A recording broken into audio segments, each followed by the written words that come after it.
धन धन सतगुरु तेरा ही आसरा। पखंडियों का अहंकार तोड़ा। प्रेमी राजकुमार गांव गनौरी कला जिला संगरूर पंजाब से कुल मालिक पूज्य परम पिता जी के एक प्रत्यक्ष करिश्मे का वर्णन इस प्रकार करता है। 24 सितंबर 1992 को मैं अपने गांव से सुबह 9:45 वाली बस में चढ़कर शेरपुर पहुंचा तथा वहां से बस बदलकर पंजगराइयां को जाने वाली एक मिनी बस में सवार हो गया। मेरी उन दिनों ड्यूटी पंजगराइयों में थी। बस में काफ़ी भीड़ थी। मेरे हाथ पर दरोती लगने से काफ़ी गहरा घाव था और उस पर पट्टी बंधी हुई थी। पहले तो मैं कुछ दूसरी सवारियों की तरह बस में खड़े होकर ही सफ़र कर रहा था, परंतु हाथ के उस जख्म के कारण मुझे काफ़ी तकलीफ़ हो रही थी, जिस कारण मैं बस के इंजन पर जाकर बैठ गया। इतने में अचानक मेरी नज़र ड्राइवर के पीछे वाली सीट पर पड़ी, जिस पर दो ऐसे मनचले नौजवान बैठे थे जो अपने आगे वाली सीट पर बैठी 2-3 महिलाओं के सामने लगे शीशे में से देख देख कर खूब हंस रहे थे। मुझे उनकी वह हरकत बहुत भी ही चुभने लगी तथा वह दोनों भाप गए कि उनकी बुरी हरकतों को वह सामने बैठा आदमी देख रहा है। अचानक मैंने अपने हाथ से 2 बार स्वाभाविक तौर पर अपनी दाढ़ी को ठीक किया, जिससे वह दोनों खींच गए। मेरे दिल में ना कोई कपट था और ना ही मैंने कोई दिखावा किया था। इस पर उन दोनों में से काले पटके वाले एक आदमी, जिसने के साधु बनने का पखंड धारण कर रखा था, परंतु वह वास्तव में ढोंगी तथा बदमाश था। उसने मेरी तरफ लंबा हाथ करके बंद चुटकी को खोल दिया। मुझे ऐसे लगा कि जैसे उसकी चुटकी में कोई पाउडर था, जो चुटकी खोलते ही मेरे दिमाग पर चढ़ गया, जिससे मुझे उबासी आने शुरू हो गई। मैं लगातार उबासी लिए जा रहा था तथा वे दोनों खूब दांत निकाल कर मेरी खिल्ली उड़ाने में लगे हुए थे।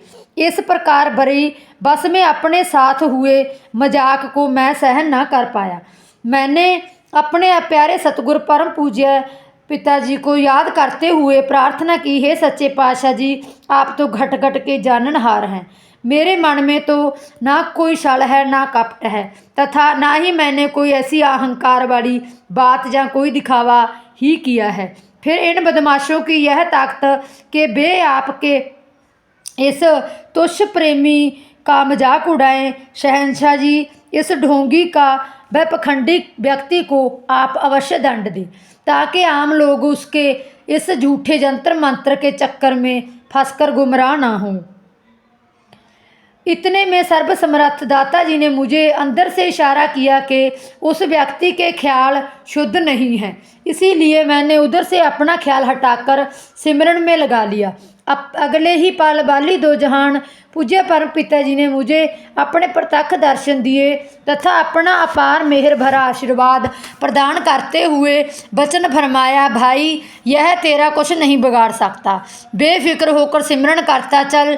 इसके साथ ही मैंने अपने अंदर से कुल मालिक की अलौकिक खुशी का एहसास किया तथा उसके साथ ही मुझे उबासियाँ आना बिल्कुल बंद हो गई। यह देखकर मैंने अपने सतगुरु पूज्य परम पिता शास्त्रनाम जी महाराज का इस उपकार के लिए बहुत बहुत धन्यवाद किया तथा अपने सतगुरु के चरण कमलों में पूर्ण श्रद्धा से शीश झुकाकर धन धन सतगुरु तेरा ही आसरा का नारा लगाया। मैं तो अपने सतगुरु जी के ध्यान में मगन था, परंतु सामने उस ढोंगी व्यक्ति तथा उसके साथी को खूब उबासियाँ आनी शुरू हो गई। उबासियों के कारण उन दोनों का तो बहुत ही बुरा हाल हो रहा था, परंतु मैं अपने सतगुरु जी की कृपा से अत्यंत खुश हो रहा था। सर्वशक्तिमान दयालु शहंशाह जी की अपार रहमत का प्रत्यक्ष करिश्मा मैंने खुद अपनी आंखों से देखा। बेपखंडी ढोंगी वह बदमाश व्यक्ति इतने शर्मसार हुए कि उसके बाद में वे मेरी तरफ आंख उठाकर भी नहीं झांक सके। इस प्रकार बेपरवाह पूज्य परम पिता जी ने उन अहंकारी पुरुषों को उनके झूठे अहंकार की योग सजा देकर मेरी लाज रखी। धन धन सतगुरु तेरा ही आसरा।